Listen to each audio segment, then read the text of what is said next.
Nous sommes actuellement dans le village de Drancian. Derrière nous se retrouve l'église Saint-Pierre de village de Drancian qui...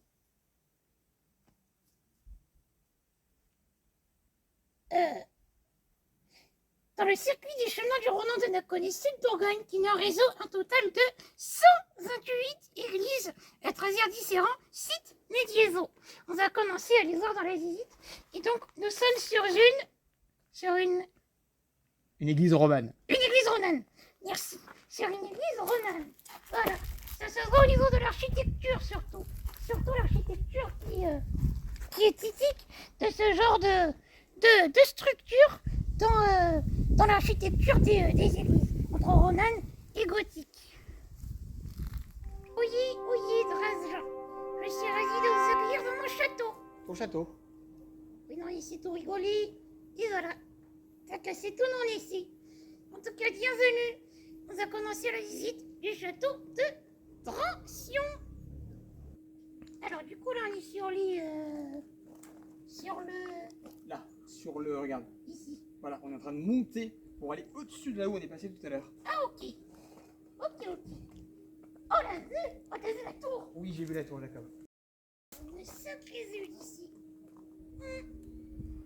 C'est joli. Alors, là où est-ce qu'on est, Jacob? Là, du coup, on est au-dessus de la torte principale que l'on appelle la poterne. C'est du coup la torte qui donne l'accès au château et au village.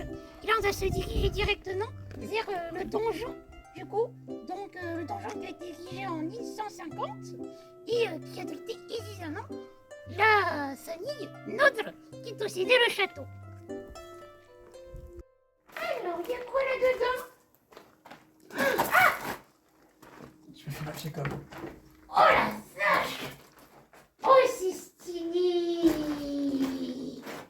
Vas-y, que t'es mon lâcher de la naine. D'accord?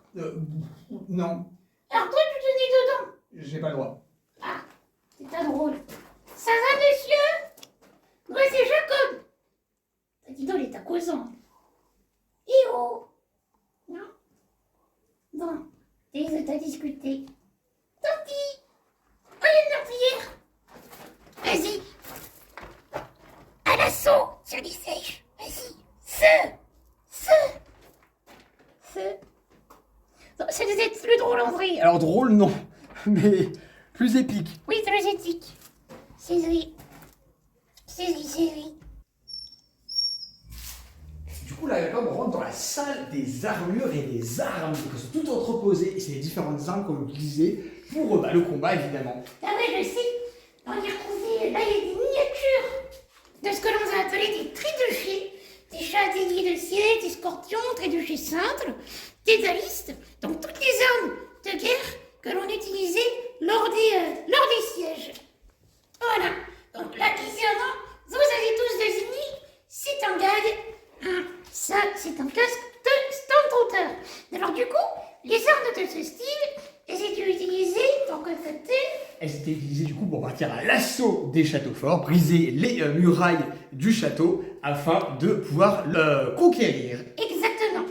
De l'autre côté, on peut observer du coup l'ordre des chevaliers teutoniques, du coup une classe de chevaliers connue évidemment de cette époque, avec les différents casques très emblématiques des chevaliers teutoniques que l'on utilisait par exemple dans les tournois. Voilà.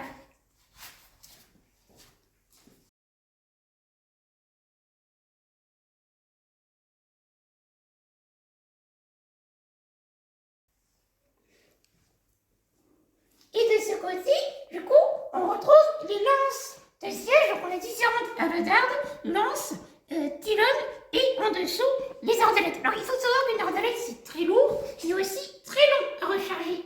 Et oui, effectivement. Et qu'est-ce que ça envoie, Jacob? Parce qu'on n'envoie pas des flèches avec une arbalète. Non, tout à fait. Avec une flèche, du coup, on va envoyer des carreaux, comme un carreau de sonnette, à la différence qu'évidemment on est sur une flèche beaucoup plus épaisse et beaucoup plus dangereuse, car du coup la vitesse d'envoi est beaucoup plus importante, car l'arbalète c'est mécanique.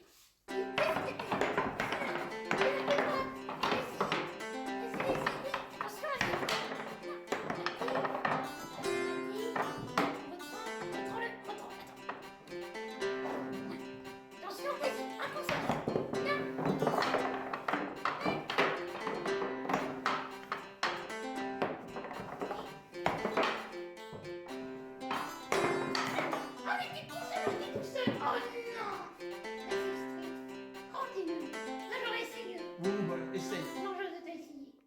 pense que ça peut le faire. Alors, pour ça, faut être bien concentré. Faut donner la bonne impulsion sur la boule.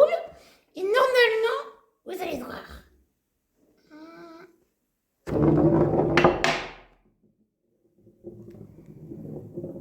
Non, mais il y a le soleil.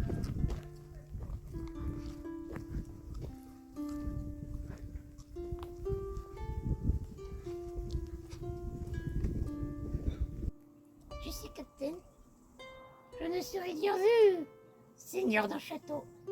Oui, Seigneur Château, carrément. oui. Je trouve que ça me correspond bien.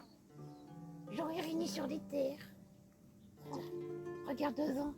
T'aimerais te régner là-dessus? J'en sais rien, Jacob, j'en sais rien. Eh ben, tu devrais y réfléchir. Voici ce que j'en dis. Toute la vallée, toute la Bourgogne. Oh! Hé, Captain, à l'assaut, cours! Cours! À l'assaut! Les fous! Vas-y, Charlie! À l'attaque de ce côté-là! Cours!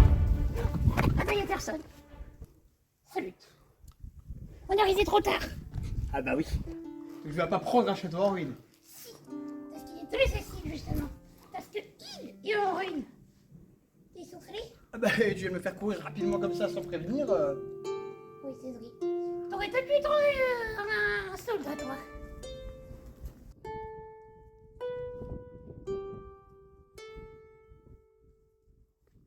Après avoir sévi Foufou, nous sommes actuellement, du coup, dans le logis de Doge. À l'intérieur de ce qui fut le logis de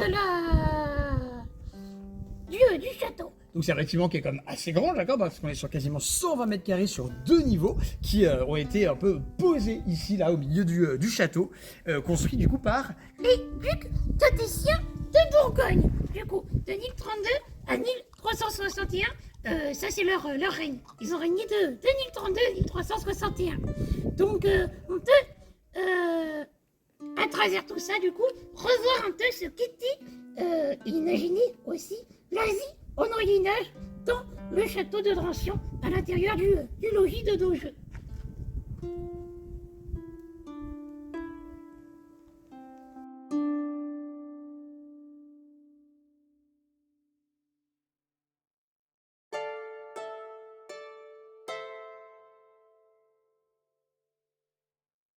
Dans le château, du coup, il y a un total de 2 grandes cheminées. Une, du coup, que l'on peut voir ici, du moins, dont on peut voir la trace, qui était celle, du coup, que l'on retrouvait dans la chambre. Parce qu'ici, nous sommes actuellement dans l'ancienne chambre de Doge, qui a été occupée par le seigneur et du château. Voilà. Donc, évidemment, aujourd'hui, on est sur une ruine. Donc, c'est difficile de se rendre compte. Ah bah, de toute façon, oui, on peut moins se rendre compte, mais on peut imaginer, comme tu dis, Jacob, qu'à l'intérieur de ces murs, du coup, il s'est passé pas mal de choses de l'histoire du château. Exactement. Et c'est ce que j'aime beaucoup dans l'histoire, c'est que même si, évidemment, pour l'instant, il n'y a plus grand-chose, et on n'en voit plus grand-chose, on peut imaginer ce qu'a dû être un jour ce château dans son meilleur moment. Voilà. Alors là, Jacob, on se trouve actuellement dans le donjon intérieur. Exactement. Du coup, le donjon intérieur qui, au Moyen-Âge, était du coup une des zones principales du château. Alors, les cellules du donjon, elles ont été restaurées à la fin du 19e siècle et elles ont perdu une partie de leur caractère de tourniquet. Ça craque. T'as vu? Oh.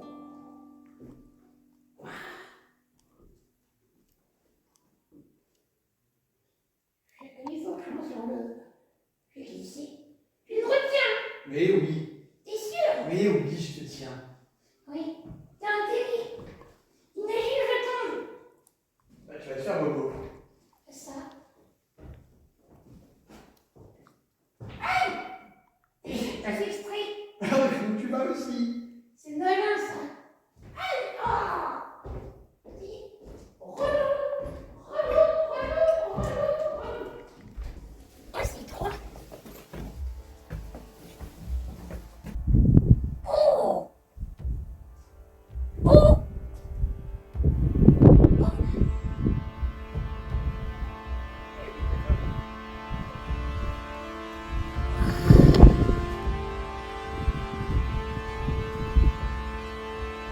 Ok, capitaine, c'est décidé.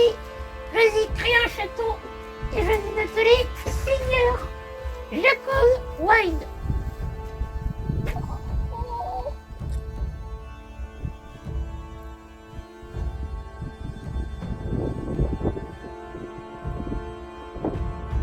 J'aurais resté là des heures.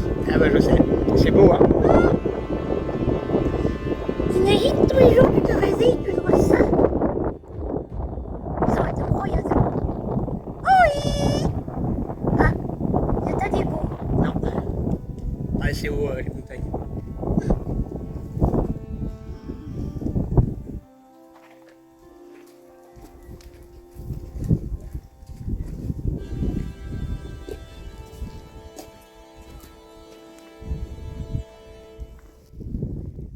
Ça, c'est stylé. Et c'est là où on est assis tout à l'heure. Bah oui, on est au-dessus. Oh si, oui. Et oui, je reconnais. Oh. Ils sont tout petits. Oui, on est très haut. Eh oui.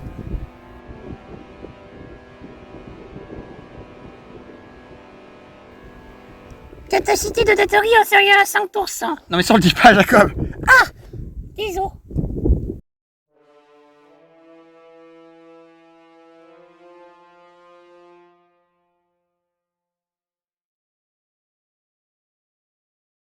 C'est magnifique. Franchement, t'as vu la vue?